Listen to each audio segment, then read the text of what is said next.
నమస్తే ఫ్రెండ్స్ అందరికీ. Welcome to my channel mini digital సేవా పోర్టల్. ఈరోజు మన యొక్క స్మార్ట్ రేషన్ కార్డ్‌కి సంబంధించి కొన్ని అర్హతలనేది మనం తెలుసుకుందామండి. చాలామంది ఈ యొక్క రేషన్ కార్డ్స్ మాకు వస్తుందా? రాదా? అనే డౌట్‌లో ఉన్నారు.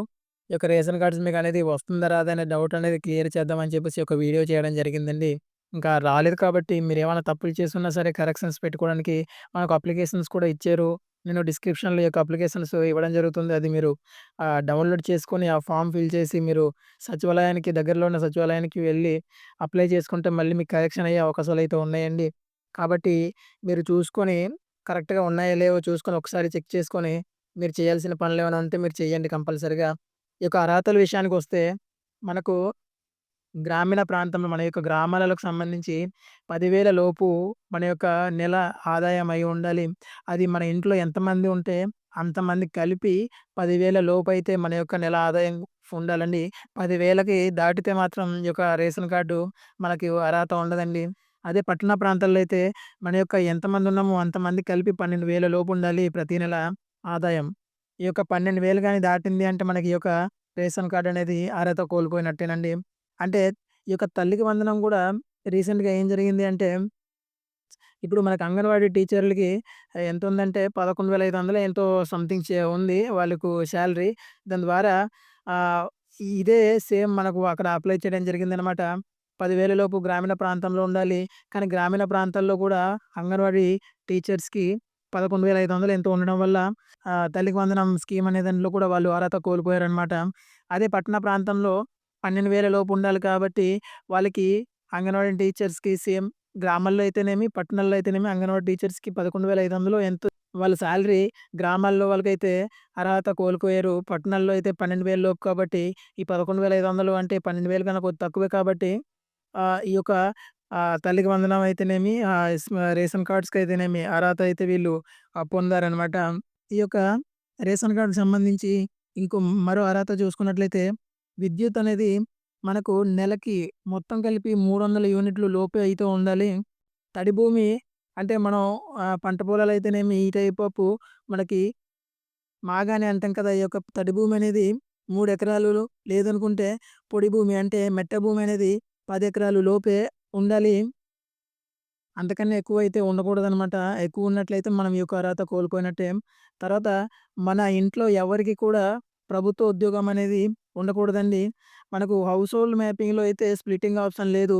రేషన్ కార్డ్‌లో మాత్రమే స్ప్లిట్టింగ్ ఆప్షన్ ఉంది కాబట్టి, హౌస్ హోల్డ్ మ్యాపింగ్‌లో ఒకే ఫ్యామిలీగా మనం మ్యాప్ అయ్యుంటే, ఈ యొక్క ప్రభుత్వ ఉద్యోగం ఎవరికున్నా సరే ఆ హౌస్ హోల్డ్ మ్యాపింగ్‌లో వాళ్ళ ఫ్యామిలీకి మొత్తం కూడా రాదనమాట ఈ యొక్క స్మార్ట్ కార్డ్ అనేది. నెక్స్ట్ ప్రభుత్వ పింఛను. ప్రభుత్వ రిటైర్డ్ ఆఫీసర్స్ ఎవరైనా ఉన్నా సరే ప్రభుత్వ పింఛను తీసుకుంటున్నట్లయితే, అది వాళ్ళకి గూడా ఈ యొక్క రేషన్ కార్డ్ రావడం అనేది జరగదనమాట. ఈ యొక్క పెన్షను 60 ఇయర్స్ అబోవ్ పెన్షన్ కాదండి. ప్రభుత్వ పథకం ప్రభుత్వ ఉద్యోగం చేస్తూ వారు రిటైర్ అయిన తర్వాత ఆ యొక్క పెన్షన్ అనేది తీసుకుంటుంటారు కదా! ఆ యొక్క పెన్షన్ తీసుకునే వాళ్ళకి మాత్రమే ఈ రేషన్ కార్డ్స్ అనేది రాదనమాట. నార్మల్ పెన్షనర్స్‌కి అందరూ కూడా వస్తుంది. అది నా ఫోర్ వీలర్ వెహికల్ అనేది మనకు ఉండకూడదు. ఎగ్జాంపుల్ చూసుకున్నట్లయితే ట్రాక్టర్ గాని, కార్ గాని ఇలా ఈ విధమైన పెద్ద బళ్ళనేది మన ఇంట్లోకి పెద్ద వెహికల్స్ అనేది ఉండకూడదనమాట. మన ఇంట్లో మన యొక్క నేమ్స్ మీద రిజిస్ట్రేషన్ అయి ఉండకూడదు. తర్వాత ఇన్‌కమ్ టాక్స్ పే చేస్తున్నా సరే మనం దీనికి అర్హులం కాదనమాట. నెక్స్ట్ మన యొక్క ఆధార్ కేవైసీ అనేది పూర్తి చేసి ఉండాలండి. ఈ యొక్క ఆధార్ కేవైసీ అనేది ఏ విధంగా మనం లింకప్ చేసుకోవాలో నేను ఎన్‌పీసీఐ ద్వారా నేను వీడియో ఆల్రెడీ చేయడం జరిగింది. మీకు డిస్క్రిప్షన్‌లో వీడియో కూడా పెడతాను. ఆ యొక్క వీడియో చూసి మీకు మీరుగానే ఏ విధంగా చేసుకోవాలో ఆధార్ కేవైసీ అనేది మీరు చూసుకోండి ఒకసారి. తర్వాత ఈ యొక్క రేషన్ కార్డ్‌కి సంబంధించి మన దగ్గర సిద్ధం చేసుకోవాల్సిన డాక్యుమెంట్స్ ఏంటి అంటే, మన యొక్క కుటుంబ సభ్యుల ఆధార్ కార్డ్‌లు మొత్తం అంతా కూడా కంప్లీట్‌గా ఒరిజినల్ ఆధార్ కార్డ్‌లు మన దగ్గర పెట్టుకోవాలండి. తర్వాత మన యొక్క ఇన్‌కమ్ సర్టిఫికేట్ అనేది వీఆర్‌ఓ ద్వారా వచ్చుంటుంది కదా! ఆ యొక్క ఇన్‌కమ్ సర్టిఫికేట్ అనేది మన దగ్గర ఉండాలి. మన యొక్క కరెంట్ బిల్ అనేది లాస్ట్ మంత్ కరెంట్ బిల్ అనేది కంపల్సరీ ఉండాలి.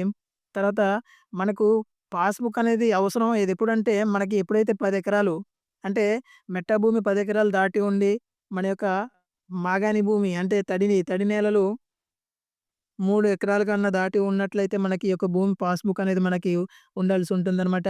అద్దె ఇల్లు ఉంటే మాత్రం అద్దె ఒప్పందం అనేది ఒక పత్రం రాసుకొని ఉంటది కదా! ఓనర్ గారికి మీకు మధ్య ఒక అగ్రీమెంట్ అనేది ఒకటుంటుంది గదా!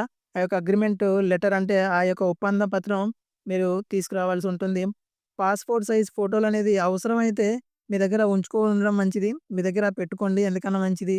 వాళ్ళు అడిగే అవకాశాలు కూడా ఉంటాయి. ఖచ్చితంగా పాస్‌పోర్ట్ సైజ్ ఫోటోస్ అవసరమైతే ఉండొచ్చని అక్కడ చెప్పడం జరుగుతుందనమాట. అయితే మనం అప్లికేషన్ అనేది ఎక్కడ చేయాలి అనేది చాలా మందికి డౌట్ ఉంటుంది. ఒకటి మీ గ్రామ సచివాలయంలో చేయాలి. విలేజెస్‌లో అయితే అదే మనకు పట్టణ ప్రాంతాల్లో అయితే వార్డు సచివాలయం ఉంటుంది గదా! అక్కడికెళ్ళేసి మనం చేయాల్సి ఉంటుంది. తర్వాత డిజిటల్ అసిస్టెంట్ వారి లాగిన్ ద్వారా కూడా మనం చేసుకోవచ్చండి. ఇది నో ఇష్యూ అనమాట. మనకి ఈ విధంగా చేయొచ్చు. తర్వాత మీకు వాట్సాప్ ద్వారా కూడా అప్లై చేసుకోవచ్చండి. ఈ యొక్క ఆప్షన్ అనేది మనకి ఇవ్వడం జరుగుతుంది.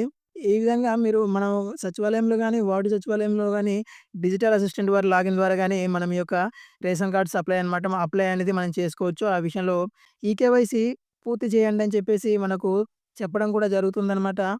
ప్రతి కుటుంబ సభ్యుడు ఆధార్‌తో బయోమెట్రిక్ ఆధారంగా కేవైసీ మనం పూర్తి చేయాల్సి ఉంటుంది. ఎందుకంటే ఇది మన యొక్క సచివాలయంలోని సిబ్బంది ద్వారా మనం చేసుకోవచ్చండి. సచివాలయం దగ్గర మాత్రమే ఇది మనకి అవైలబుల్‌గా ఉంటుందనమాట. మొబైల్ నంబర్ ఆధార్‌తో ఖచ్చితంగా లింక్ అయ్యి ఉండాలండి. మీ యొక్క ఆధార్ కార్డ్ ఏదైతే ఉందో, ఆ యొక్క ఆధార్ కార్డ్‌కి ఏ మొబైల్ నంబర్ లింక్ అప్ అయిందో అదే మొబైల్ నంబర్ మాత్రమే మీ దగ్గర ఉండాలి. ఆ మొబైల్ నంబర్‌కే ఓటీపీ గాని, ఎనీ అదర్ మెసేజెస్ గాని ఖచ్చితంగా రావడం అయితే జరుగుతుందనమాట. సో, నెక్స్ట్ అయితే అప్లికేషన్ స్టేటస్‌లు కూడా మనము చూసుకోవచ్చండి. అది ఏ విధంగా అంటే, నేను కిందన డిస్క్రిప్షన్‌లో వెబ్‌సైట్ అనేది ఒకటి నేను ఇస్తానండి. ఆ యొక్క వెబ్‌సైట్ క్లిక్ చేసినట్లయితే కింద rice card status section click చేయండి. ఈ యొక్క రైస్ కార్డ్ స్టేటస్ అనే దాని మీద క్లిక్ చేసినట్లయితే, మీ రేషన్ కార్డ్ నంబర్ గాని, లేదనుకుంటే మీ యొక్క ఆధార్ నంబర్ గాని ఎంటర్ చేసినట్లయితే, మీ అప్లికేషన్ ప్రోగ్రెస్ వివరాలంతా కూడా క్లియర్‌గా కనిపించడం జరుగుతుందనమాట.